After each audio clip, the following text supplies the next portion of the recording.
sallallahu alaihi wa alihi wasallam tidak dibawa oleh para sahabat Nabi radhiyallahu anhum ajma'in dan tidak dibawa oleh para imam termasuk al-Imam Syafi'i rahimahullah.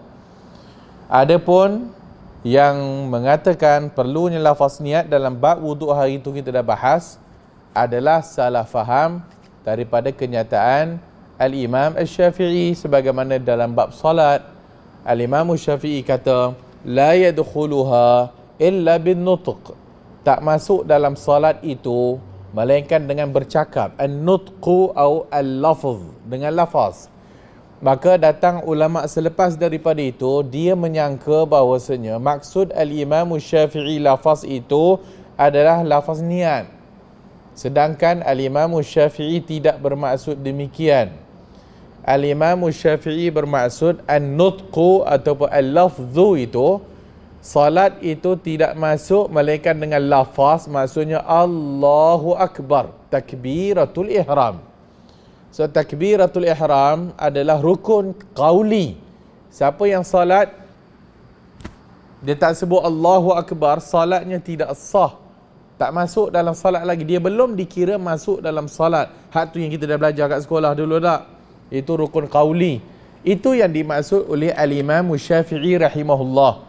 Bukan maksudnya usalli farduz zuhri, bukan maksudnya usalli fardul asri. Tak. Itu adalah salah faham daripada ulama yang kemudian, yang juga disebut perkara ni oleh ulama-ulama An-Nawawi sebagainya di mutaakhirin, juga menyatakan tentang kesalahfahaman orang terhadap kalam al-Imam Syafi'i rahimahullahu ta'ala anhu. Jadi siapa yang nak mandi wajib, siapa nak wuduk, siapa nak mandi Jumaat, siapa nak mandi hari raya, siapa nak itu, siapa nak ini, semuanya tu lafaz niatnya tak perlu niat dalam. Ketika mana dia nak minum air dalam botol ini, dia tak ada pula sebut lafaz kan. Dia tak sebut pun, sahaja aku minum air dalam botol ini kerana dahaga. Ada orang sebut? Tak ada. Tapi dia minum tak? Dia minum. Ada niat tak dia minum? Ada. Ada orang dia ambil botol arak, kemudian dia buka botol arak tu dan dia minum. Kemudian orang kata, kau ada niat kan? Aku tak ada niat. Takkan tak ada niat. Kan?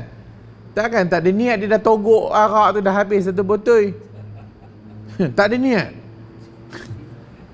So, tak masuk akal. Al-Imam Syafi'i menyatakan bahawasanya niat dengan lafaz pun tak boleh nak sekali.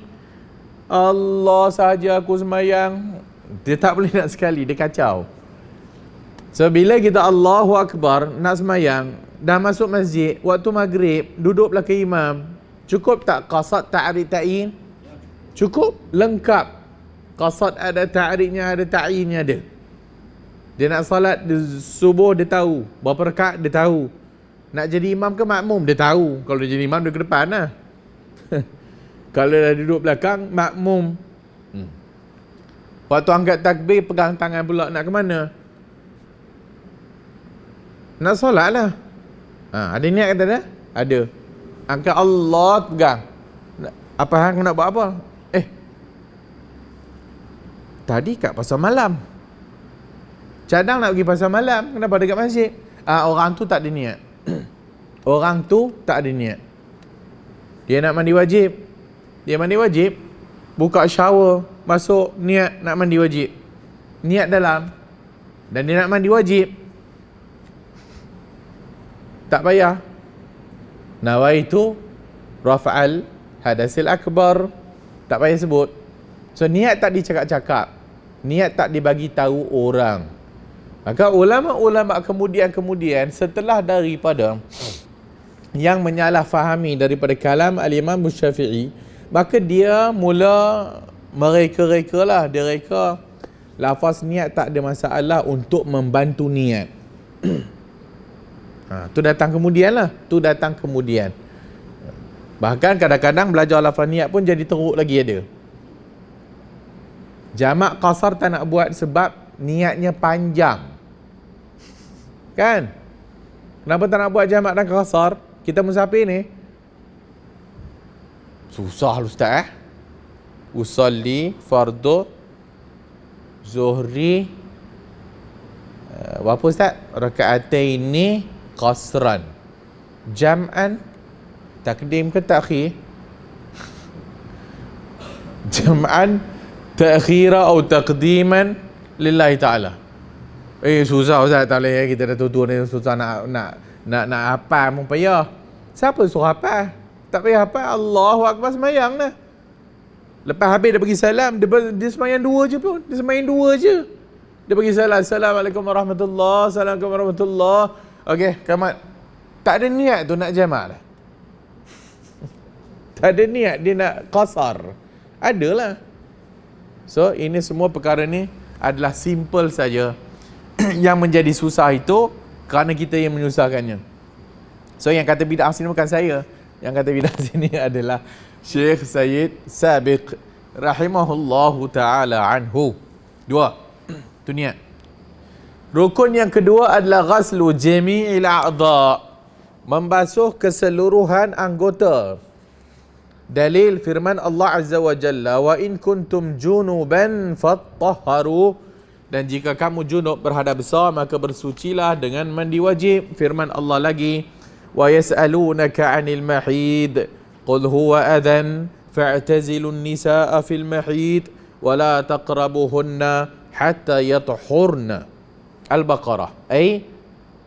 Apa maksud yatuhurna? Maksudnya mandi.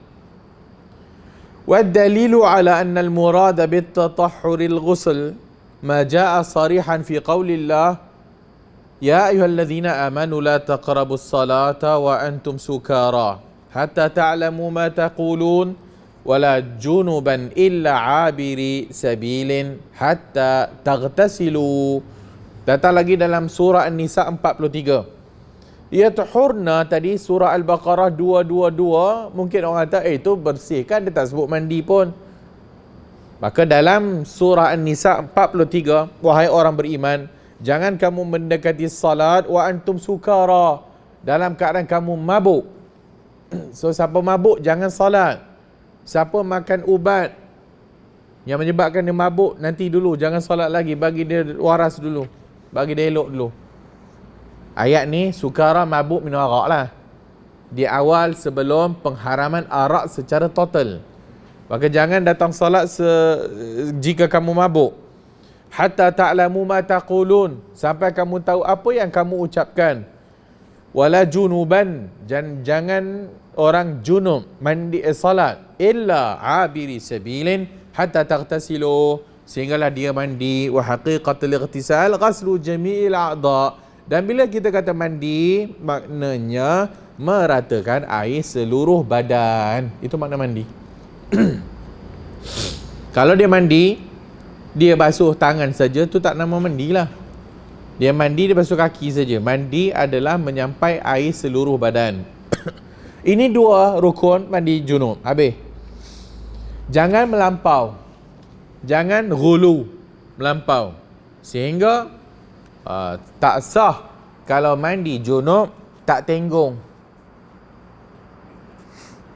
Perempuan, ustaz kata perempuan kena mandi junub mesti tenggung.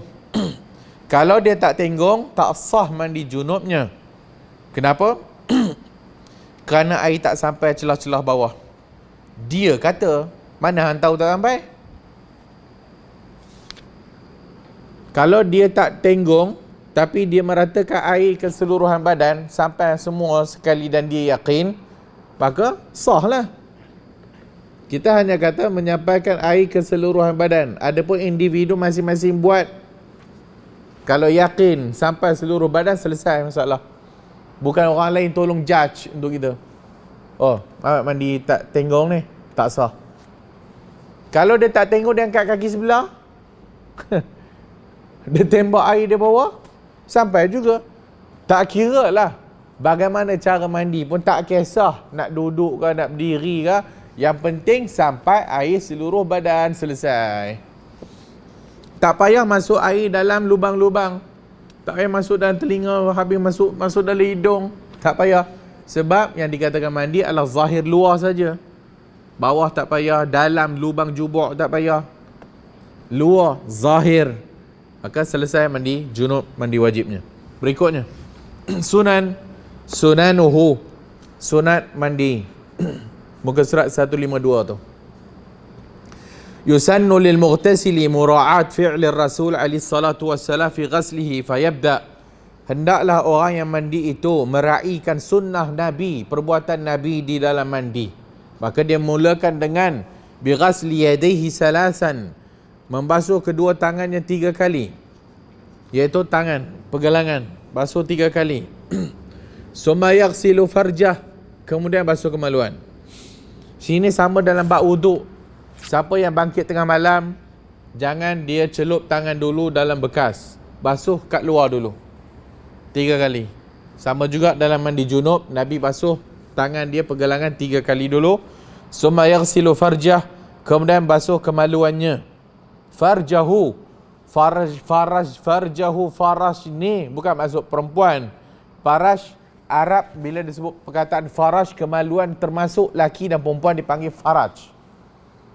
So bila Nabi bila summa yaghsilul farjahu, lelaki pun dipanggil faraj, perempuan pun dipanggil faraj, kemaluan tu. Itu dalam bahasa Arab.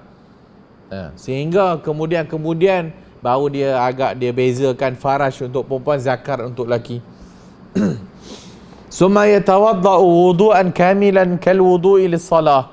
Kemudian dia menyempurnakan wuduknya sebagaimana wuduk sempurna macam nak salat.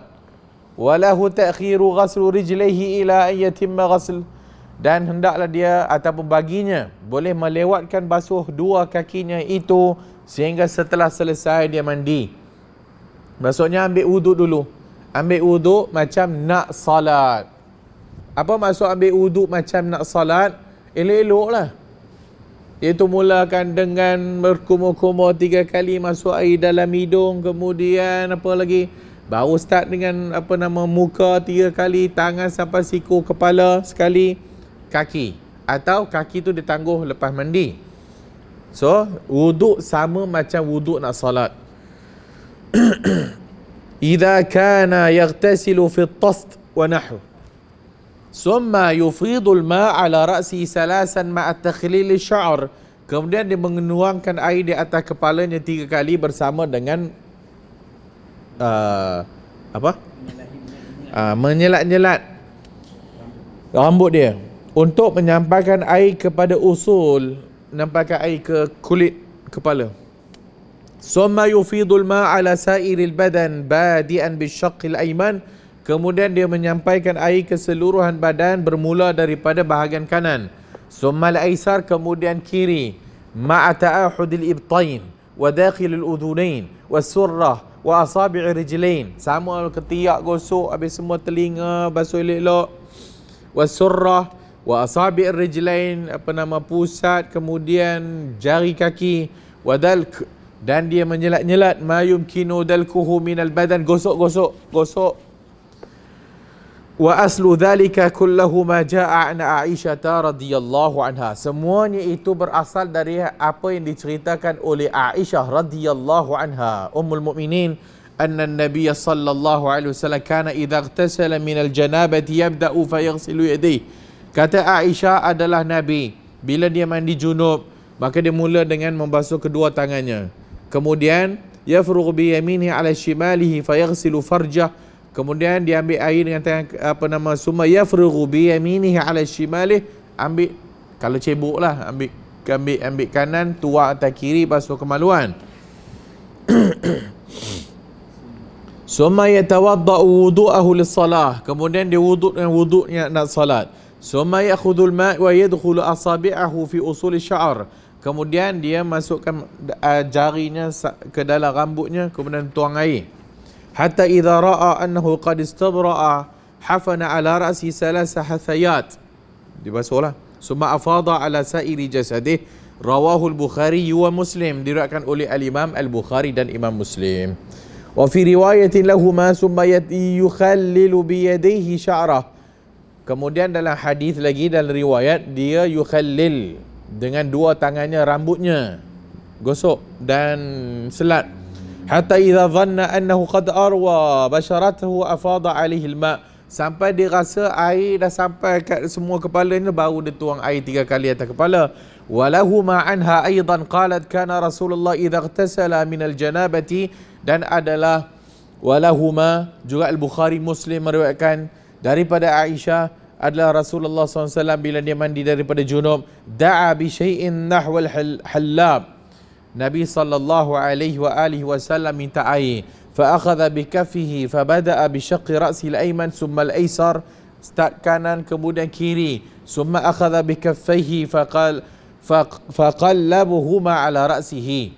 Wa an Maimunah radhiyallahu anha qalat wada'at lin-nabi sallallahu alaihi wasallam ma'an yaghtasilu bihi, diletakkan air untuk Nabi mandi, fa afragha ala yadihi fa ghasalahuma marratain aw salasan, basuh tangan 2 ataupun 3 kali, summa afragha bi yaminihi ala shimalih, guna tangan kiri tuang air basuh kemaluan dia, mazakirihi, summa dallaka yadahu bil ard, kemudian Nabi gosok tangannya atas lantai iaitu nak bersihkan. Zaman sekarang para ulama sebut guna sabun. Summa madmada wastanshaqa, kemudian dia berkumur dan masuk air dalam hidung. Summa ghassala wajhahu wa yadayhi, kemudian dia membasuh mukanya dan 2 tangannya, kemudian dia membasuh kepalanya, salasan ataupun wuduk lah, menyapu kepala 3 kali. Summa afra ala jasadi, ghassala mandi, tuang air. Summa afraga ala jasadi summa tanaha min maqamihi fa ghassala qadamaihi, lepas dah habis semua mandi semua, Nabi alihkan tempat, kemudian baru basuh kaki. Alih tempat baru basuh kaki. Qalat fa ataituhu bi khirqah falam yaruddaha wa ja'ala yanfudu al-ma' bi yadihi, rawahu al-jamaah. Kemudian qalat, kata Maimunah, fa ataituhu, aku bawa kepada dia khirqah, aku bawa daripada satu kain macam tawul.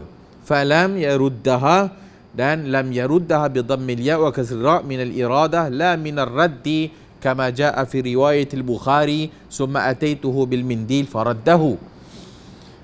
Dia dibawakan tawal kepadanya, kemudian falam yaruddaha, Nabi tak tolak. Dalam hadis al-Bukhari disebut dibawakan kepadanya mindil, faraddahu, maka dia tolak. Jadi boleh tak mengelap air wudu lepas wudu?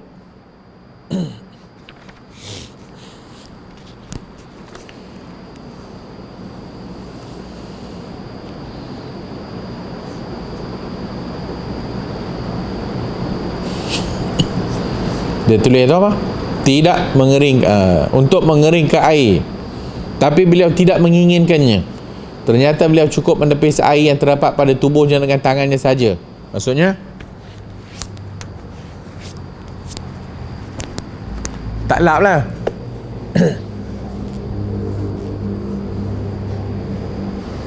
Sebahagian para ulama kata sama dengan bab wuduk. Kalau kita wuduk kemudian perlu lap tak? Sebahagian kata tak payah lap sebab Nabi tak lap. Sebab Nabi tak lap. Sebahagian para ulama kata tak ada masalah untuk lap, kerana Nabi tak lap itu bukan bermakna tak boleh. Bukan bermakna tak boleh lap. Boleh lap. Sebahagian kata jangan lap sebab dia kata hadis air masih jatuh lagi, sehingga kana akhiru, dosa akan turun gugur ma'a akhiri qatril ma', bersama dengan akhir air yang jatuh.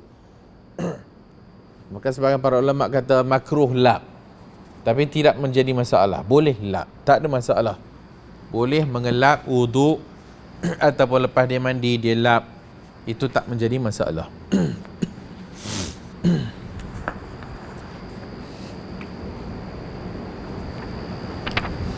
Berikutnya,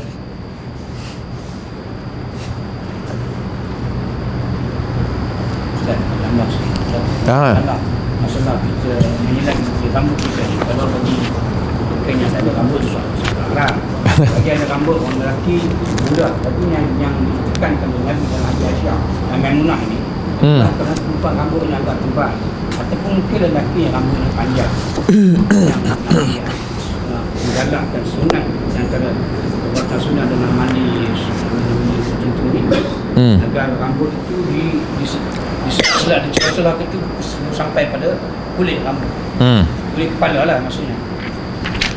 Tujuan menyelat adalah sampai air ke kulit kepala lah. Itu tujuannya. Dia minta kena untuk macam orang yang basuh jambang yang tebal tu kan, janggut yang tebal sampai ke kulit pipi dia, janggut tu muka wajib sampai air tak sebenarnya kata lah. Ambil air, kalau janggut tebal masukkan lah. Tapi itu kalau janggut kalau muka, had muka kat sini lah, maka dia kena basahkan kawasan muka ni lah. Kalau janggutnya tebal, nanti janggut diselat-selat sama dengan rambut lah. So kalau rambut, masukkan jari, gosok lah. Orang lelaki tak ada masalah sangat lah kot. Rambut panjang pun tak adalah. So tak susah pun. So selat. Yang penting air sampai ke kepala, kulit kepala. Itu nak mandi junub lah. Kalau wuduk, dia lain lah. Wuduk dia menyapu kepala. Menyapu. Tadi ada ayat Quran suratul Nisa ayat 43 tu. Wa antum sukara dia kan. Tiga orang ni itu ulama uraikan itu mabuk kena minum arak lah.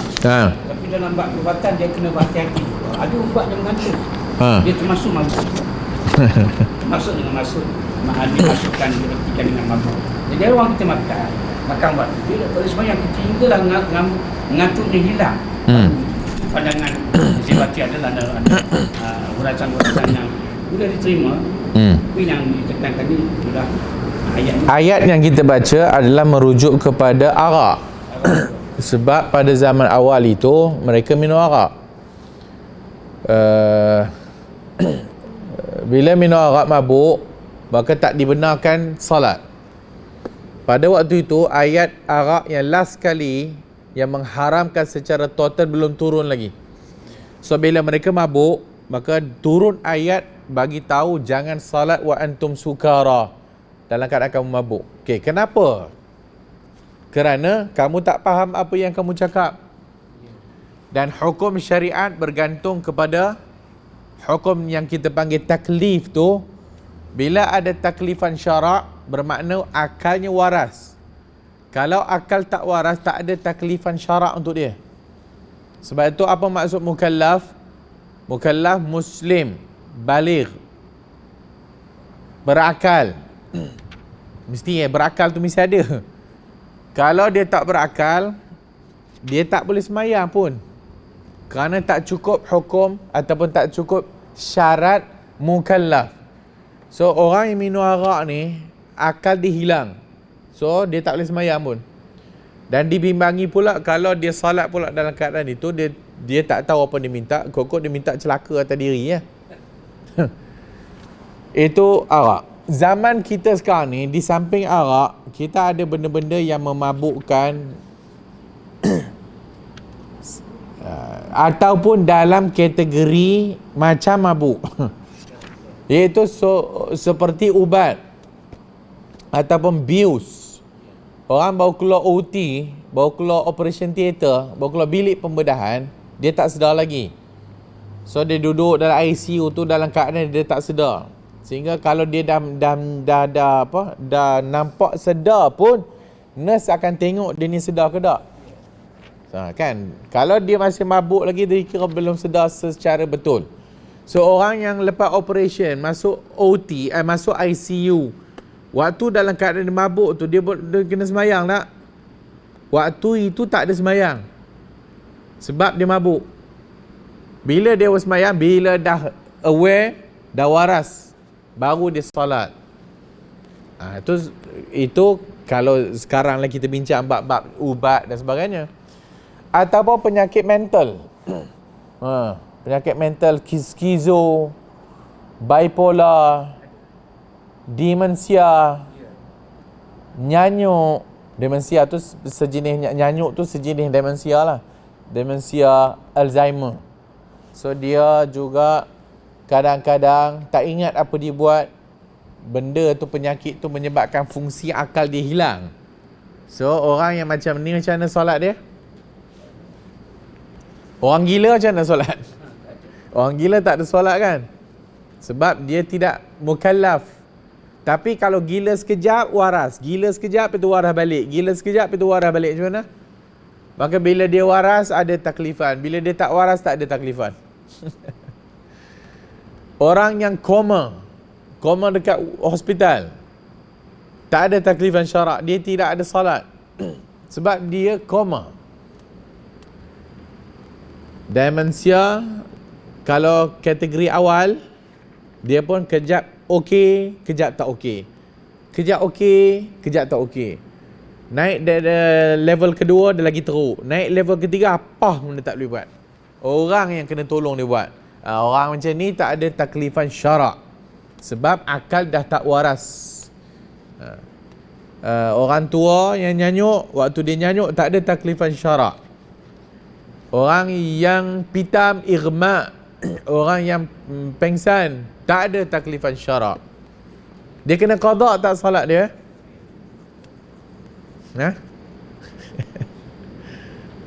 Wallahu a'lam. Tak ada dalil. Tak ada dalil yang jelas. Para ulama sebut, kalau dia itu kalau pengsan ataupun gila ataupun koma dalam seminggu dah lebih sebulan, tak payah qada, tak ada qada. Dia bahkan dia tak wajib sembahyang. Kalau dia hanya pitam 1 hari, kemungkinan dia qada itu boleh dan tidak membebankan dia, maka qada lah. Tapi kalau dia tak qada pun, waktu keadaan dia yang tak ada akal tu, sebenarnya dia tak ada sembahyang, tak ada kewajipan. Para ulama ijtihad, maka diijtihad. Kalau dalam 1 hari ataupun 2 hari yang memungkinkan dan tidak memberatkan dia untuk qada, dia qada. Kalau dah makan 3, 4, 5, 6 hari dan sebagainya, tak payah qada. Sebab susah untuk dia nak qada. Kalau puasa pun macam tu juga. Tinggal lagi puasa, sebagai banyak fuqaha kata kena qada. Sebab puasa ni qada 1 hari selesai lah, habis lah. Semayang ni susah. 1 hari 5 kali. Nak kena subuh, zuhur, asar, maghrib, isyak. Wallahu a'lamu bis-shawab. Orang mabuk ni tadi, wajib qada tak? Mabuk ada 2. Satu, mabuk bukan sebab buat benda haram. Para ulama usul bahagi 2. Kalau dia mabuk disebabkan bukan mengambil benda haram, tak payah qada. Kalau dia mabuk sebab minum arak, wajib atas dia qada. Wajib atas dia qada. Itu semua ijtihad para ulama lah. Okay. Ghaslul mar'ah, cara mandi bagi perempuan. Ghaslul mar'ati ka ghuslir rajul. Mandi perempuan samalah macam mandi orang lelaki. Apa saja ibadat yang lelaki kena buat, sama perempuan pun kena buat, kerana al-mar'atu ataupun an-nisa syaqaiqur rijal. Kerana perempuan itu sama macam adik-beradik yang lelaki lah. Maksudnya wajib atas lelaki, wajib atas perempuan juga. Wajib atas perempuan, wajib atas lelaki juga. Mereka ada dalil yang membezakan. Illa anna al-mar'ata la yajibu 'alayha an tanquda dhafirataha in wasala al-ma' ila asli asy-sya'r li hadithi Ummi Salamah. Tinggal lagi, perempuan tidak wajib atasnya meleraikan tocangnya, meleraikan dhafiratiha, dia punya sanggul tu, in wasala al-ma' ila asli asy-sya'r. Berdasarkan hadis Ummu Salamah radhiyallahu anha, anna imra'atan qalat ya Rasulullah inni imra'atun ashaddu dhafra ra'si afa anquduhu lil janabah qala innama yakfiki an tahtiya alayhi 3 hathayat min ma thumma tufidi ala sa'iri jasadik fa idhan anti qad tahurat atau qad tahurti. Ada seorang perempuan tanya kepada Rasulullah, aku seorang perempuan yang sering mengikat rambut dengan kuat. Maksudnya dia buat sanggul lah. Afa anquduhu lil janabah, adakah aku perlu membukanya untuk mandi junub? Qala innama yakfiki, cukup bagi engkau an tahthi alaihi thalatha hasayatin min ma', cukup bagi engkau menuangkan air ke atasnya sebanyak 3 kali. Kemudian tufidhi ala sairi jasadik, kau mandilah dan engkau telah pun suci. Dari Ubaid ibn Umar, balagha Aisyah radhiyallahu anha anna Abdullah ibn Umar ya'muru an-nisaa idza ightasalna an yanqudna ru'usahunna. Faqalat ya ajaba li ibn Umar ya'muru an-nisaa idza ightasalna binaqdi ru'usahunna afala ya'muruhunna an yahliqna ru'usahunna. Laqad kuntu aghtasilu ana wa Rasulullah sallallahu alaihi wasallam min ina'in wahidin wa ma azidu ala an ufrigha ala ra'si salasa ifraghat. Telah sampai berita kepada Aisyah radhiyallahu anha bahawasanya Abdullah ibn Umar menyuruh isteri-isterinya supaya membuka ikatan rambutnya apabila hendak mandi. Kata Aisyah, pelik sungguh Ibnu Umar, ya ajabal ibn Umar, ya'murun nisa'a, dia suruh perempuan-perempuan isteri-isterinya tu buka ikatan rambutnya itu. Afala ya'muruhunna an yahliqna ru'usan, kenapa tak suruh dia cukur terus habis botak? Kata Aisyah radhiyallahu anha, faqihatun nisa'il alamin, perempuan yang paling faqih atas muka bumi ni Aisyah radhiyallahu anha, isteri Rasulullah sallallahu alaihi wasallam. Aisyah ni faqih. Aisyah faqih, dah tentulah lakinya Nabi. Dan dia pandai dalam bab segala bab. Orang kata Aisyah, kau ni kalau pandai agama aku tak heran, sebab laki kau Nabi. Engkau pandai tentang nasab keturunan, ilmu nasab, aku tak heran, bapa engkau Abu Bakar. Engkau pandai ilmu berubat, mana kau belajar? Aisyah kata, aku belajar daripada orang datang jumpa Nabi lah waktu Nabi sakit. Waktu Nabi sakit, datang perwakilan jumpa Nabi, offer ubat. Nak offer ubat, tukang bancuhnya dia ajar ke Aisyah. Maka Aisyah pandai berubat dan Aisyah reti bab ubat. Itu Aisyah radhiyallahu anha.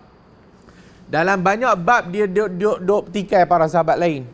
Apa hal aku buat depan Nabi boleh? Orang kata lalu kalau lalu anjing hitam depan orang sembahyang dan perempuan haid, maksud perempuan haid ni maksudnya perempuan dah cukup umur, lalu depan orang sembahyang, faqad batal sembahyang. Aisyah kata, korang ni pahal duk nak menyamakan perempuan dengan anjing hitam. Itu Aisyah.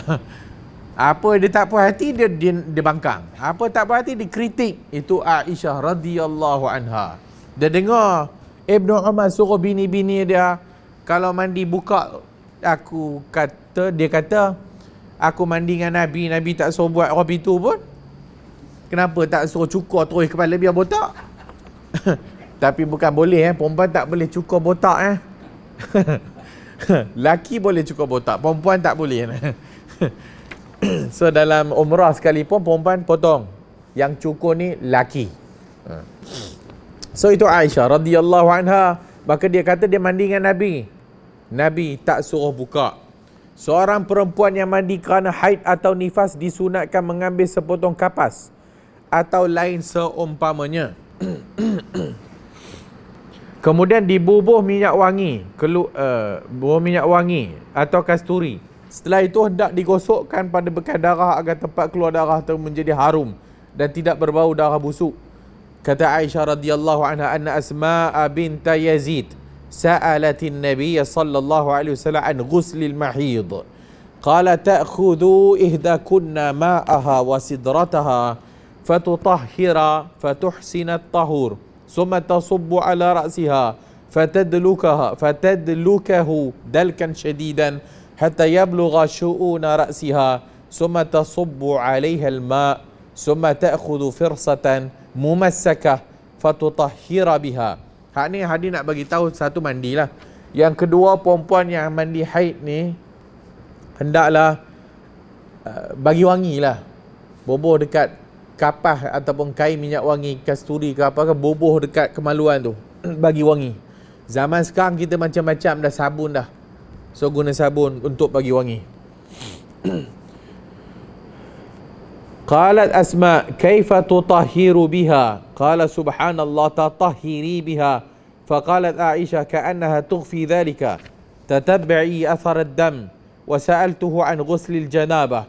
Faqala ta'khudhi ma'aki fatatahhirina fatuhsinina at-tuhura aw ablighi at-tuhura. Summa tasubbu ala ra'siha fatadlukuhu hatta yablugha shu'una ra'siha. Summa tufidu 'alayha al-ma'. فقالت عائشة نعم النساء نساء الأنصار لم يمنعهن الحياء أن يتفقهن في الدين. Asma bintu Yazid pernah tanya kepada Rasulullah tentang cara mandi perempuan haid. Beliau jawab, hendak kamu mengambil air dan dicampur dengan daun bidara lalu berwuduk dengan sebaik-baiknya. Dulu guna daun bidara. Daun bidara tu dia macam sabun lah. Azan tu? Ke? Ya Allah. Azan dulu kan?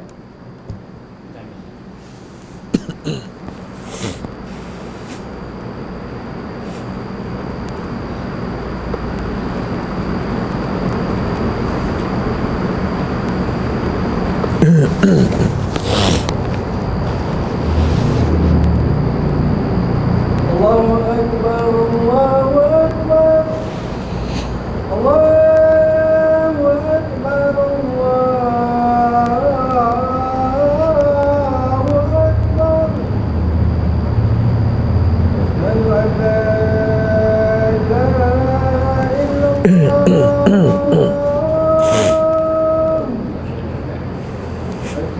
an la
La ilaha illallah wa salatu ala sayyidina innaka la tukhlifu al-mi'ad.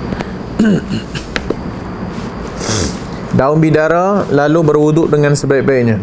Daun bidara zaman tu guna jadi sabun lah. Zaman sekarang orang mandi mayat nak bidara tak bidara orang tak pakai dah lah, guna sabun. Daun bidara pun nak cari pun susah.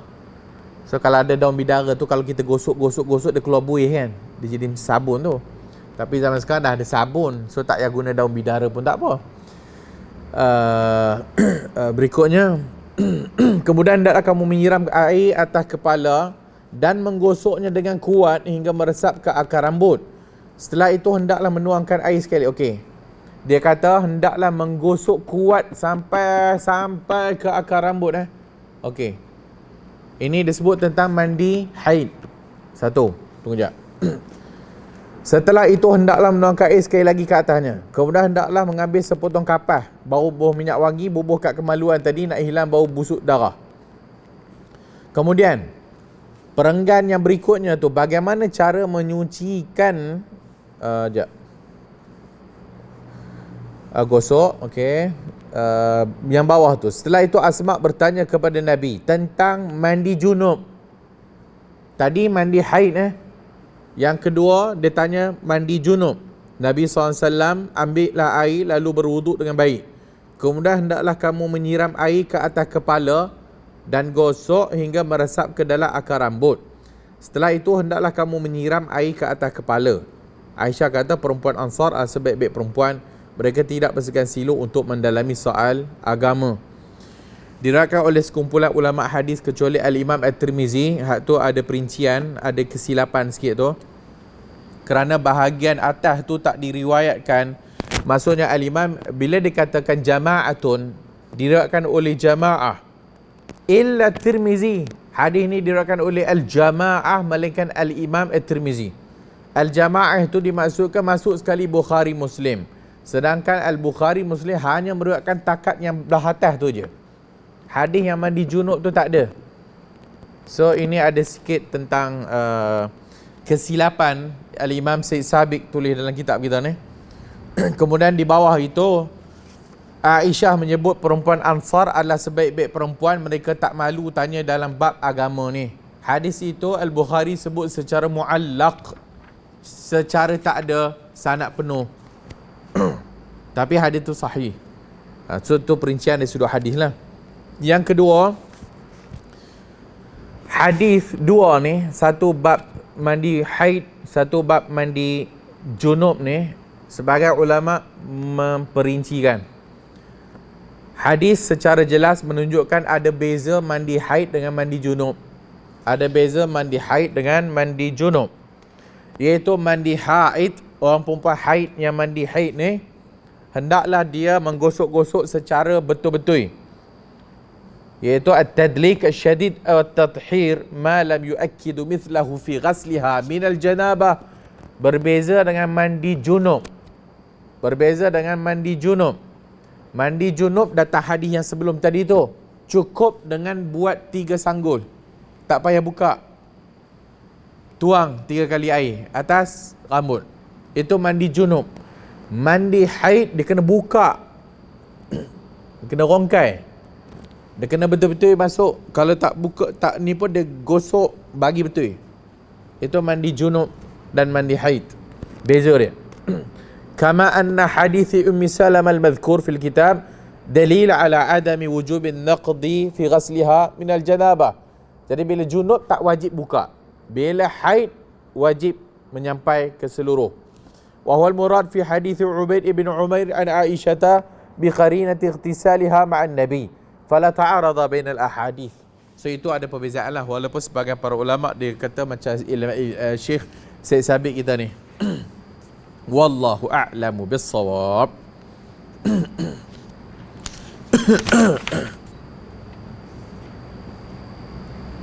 Tujuh.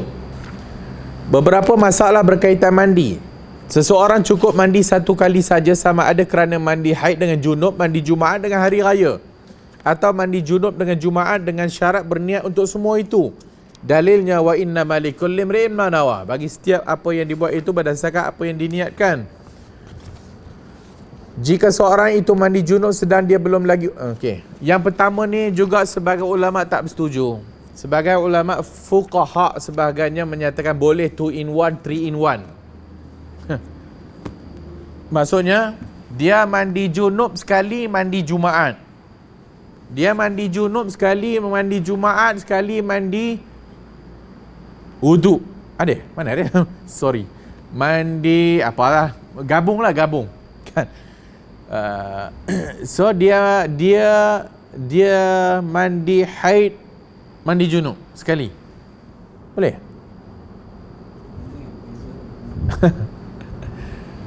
Para fuqaha sebagainya majority menyatakan kadang-kadang boleh 2 in 1 ni lah. Macam contoh kita masuk masjid, kita dah lepas wuduk, kita ada salat sunat wuduk. Kemudian kita ada salat sunat tahiyatul masjid. Kemudian kita ada salat sunat qabliyah. 3. Maka sebagai fuqaha kata boleh rangkum 3 sekali. 3 in 1. Sebahagian para ulama tak bersetuju dengan perkara itu kerana al-ibadatu, ibadat ini mustaqil. Ibadat adalah benda yang terpisah. Mandi junub lain, mandi Jumaat lain, mandi hari raya lain, dan lain-lain. Dia tidak disekalikan. Salat tahiyatul masjid lain, salat qabliyah lain, salat wuduk lain. Jadi yang lebih sempurna dia buat tiga-tiga. Tapi kalau dia niat aja, dia nak buat niat tiga tapi dia buat satu je dan dapatlah pahala niat yang lain tu. Tapi dia tak dapat tiga. Dia tak dapat tiga sekali ibadat tu. Dia dapat pahala niat. Yang terbaik dia masuk, dia buat tahiyatul masjid ke kalau dia nak buat, atau dia tak nak buat tahiyatul masjid dan nak buat wuduk dulu kemudian dia qabliyah. Maka dia asing. Walaupun demikian, macam kita sebutlah, sebahagian fuqaha membenarkan perkara tersebut.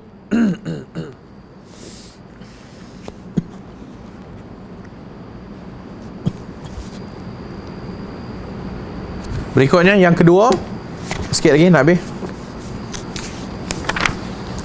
Jika seorang itu mandi junub sedangkan dia belum wuduk, maka mandi itu sudah memadai untuk wuduk. Aisyah radhiyallahu anha kata, kana Rasulullah SAW la yatawadda'u ba'dal ghusli. Rasulullah SAW tidak lagi berwuduk setelah mandi wajib. Dari Ibnu Umar radhiyallahu anhu bahawa beliau pernah berkata kepada seorang lelaki sebagai jawapan ke atas kenyataannya yang menegaskan perlunya berwuduk selepas mandi wajib, laqad ta'ammaqta, kamu terlalu berlebihan. Itu diriwayatkan oleh Ibnu Abi Syaibah dalam Al-Musannaf. Abu Bakar Ibn Al-Arabi berkata para ulama telah berselisih pendapat bahawa wuduk boleh dimasukkan ke dalam mandi wajib, dan niat bersuci daripada junub sudah mencakupi bersuci daripada hadas sekaligus menghilangkan hadas tersebut, sebab halangan junub lebih berat berbanding halangan yang disebabkan oleh hadas kecil. Oleh demikian, benda kecil biasanya boleh dimasukkan ke dalam benda yang lebih besar, dan niat hadas besar sudah merangkumi niat hadas kecil. Itu juga majoriti fuqaha sebut. Sebahagian fuqaha tidak bersetuju. Dia mesti juga berwuduk. Nabi SAW wuduk dulu, baru Nabi mandi junub. Ada pun hadis kana Rasulullah SAW la yatawadda'u ba'dal ghusli, ada Nabi tidak berwuduk lepas mandi. Maksudnya Nabi dah berwuduk sebelum mandi. Sebab Nabi wuduk sebelum mandi, kemudian mandi, maka Nabi tidak berwuduk lagi. Maka dia kata bahawasanya sesiapa yang berwuduk, mandi junub, ataupun dia mandi junub terus, maka dia mukhalafatus sunnah, maka dia telah menyalahi sunnah Nabi sallallahu alaihi wasallam. Adapun fuqaha sah. Para fuqaha menyatakan hukumnya sah sebab yang disebutkan tadi, iaitu mandi junub itu lebih besar daripada wuduk tu sendirilah. Maka bila dia menghilangkan hadas besar, automatik hadas kecil juga terangkat. Maksudnya automatik hadas kecil juga hilang. Wallahu alam. Yang terbaik adalah wuduk dululah sebelum mandi junub. Wuduk sebagaimana yang dilakukan oleh Rasulullah sallallahu alaihi wasallam, kemudian mandi junub, kemudian lepas daripada itu tak payah ulang dah. Tak payah ulang wuduk dah. Ataupun dia tak basuh kaki tadi, maka dia basuh lepas dia habis mandi junub semua, dia basuh kaki. Ustaz, habis tu kita dalam mandi junub tu kan kita nak basuh kemaluan. Kan dah disebutkan tadi, Nabi dia buat apa dulu? Nabi ambil Nabi basuh tangan dulu, kemudian basuh kemaluan kan? Nabi basuh kemaluan dulu. Lepas dah basuh kemaluan, Nabi bersihkan tangan dia, Nabi ambil wuduk. Lepas ambil wuduk, Nabi mandi junub. Lepas mandi junub, selesai. Maka kita bila nak basuh kemaluan tu, basuhlah di awal. Bukan tengah mandi baru sibuk nak basuh kemaluan. So, basuh di awal. So, tak ada isu. Tak timbul masalah. Wallahu a'lamu bis-shawab. Yang akan habis dah. Masalah 3, 4, 5 sampai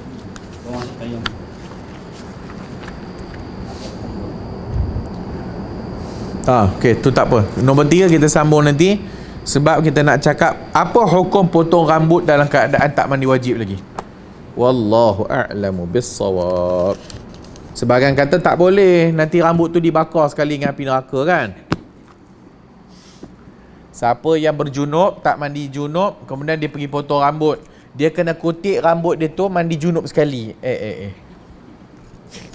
Kita tengok bulan depan. Wallahu a'lamu bissawab. Subhanakallahumma wa bihamdika asyhadu an la ilaha illa anta astaghfiruka wa atubu ilaik.